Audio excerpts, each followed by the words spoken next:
Okay, the difference between these two, first is the outlook. As you can see, the outlook is different.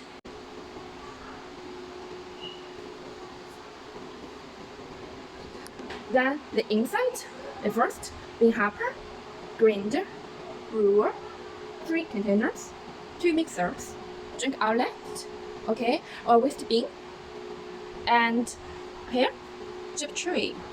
Okay, this is the inside. Second is software. Then I'll show you.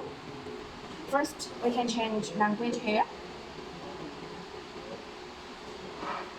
as you can see, and we can put your logo here. We also can change your recipe on the machine. I'll show you.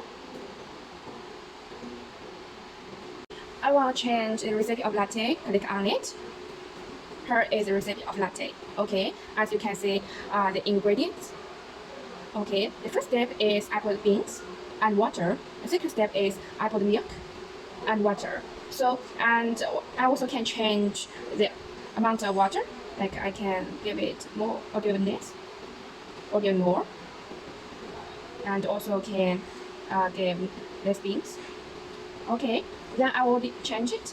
Just save it. If you want to check if it's working, you can test it first. Now, let's test one.